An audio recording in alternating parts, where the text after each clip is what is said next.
ಪಾಠ 5 ಹಳ್ಳಿಯ ದಾರಿಯ ಬದಿಯಲ್ಲಿ. ಕವಿ ಬಾಗೂರು ಮಾರ್ಕಂಡೇಯ. ಪದಗಳ ಅರ್ಥ: ಬದಿ, ಪಕ್ಕ, ತನ್ನೆಳಲು, ತಂಪಾದ ನೆರಳು, ಕಮ್ಮಿನ ಸುಗಂಧ, ಪರಿಮಳ, ಸುವಾಸನೆ, ಉಸಿರು, ಪ್ರಾಣ, ಇಳೆ, ಭೂಮಿ. ಪ್ರಾಸಪದ ಬರೆಯಿರಿ. ಮರವಿತ್ತು, ಹರಡಿತ್ತು, ಹಾಡಿತ್ತು, ತಂದಿತ್ತು, ಸೆಳೆದಿತ್ತು, ತೋರಿತ್ತು, ತಾಕತ್ತು, ಹೊತ್ತು. ಬಿಟ್ಟ ಸ್ಥಳ ತುಂಬಿರಿ. ಹಲವು ಕೊಂಬೆಗಳನ್ನು ಚಾಚಿ ತನ್ನೆಳಲು ಹರಡಿತ್ತು. ಬಾಯಲಿ ಡ್ಯಾಶ್ ತಂದಿತ್ತು. ಬಾಯಲಿ ನೀರನ್ನು ತಂದಿತ್ತು. ಮರವೊಂದಾದರೆ ಉಪಕಾರವು 100. ಶುದ್ಧ ಗಾಳಿ, ಮಳೆ, ನಂದನವೇ ಇಳೆ. ಪ್ರಶ್ನೆಗಳಿಗೆ ಉತ್ತರಿಸಿ. ಹಳ್ಳಿಯ ದಾರಿಯ ಬದಿಯಲ್ಲಿ ಏನಿತ್ತು?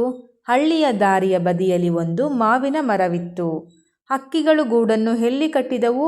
ಹಕ್ಕಿಗಳು ಗೂಡನ್ನು ಮಾವಿನ ಮರದಲ್ಲಿ ಕಟ್ಟಿದವು.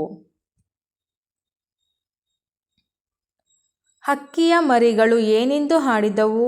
ಹಕ್ಕಿಯ ಮರಿಗಳು ಚಿಲಿಪಿಲಿ ಎಂದು ಹಾಡಿದವು. ಜನರ ಮನವನ್ನು ಯಾವುದು ಸೆಳೆದಿತ್ತು? ಜನರ ಮನವನ್ನು ಮರದಡಿಯ ಕಮ್ಮಿನ ಪರಿಮಳ ಸೆಳೆದಿತ್ತು.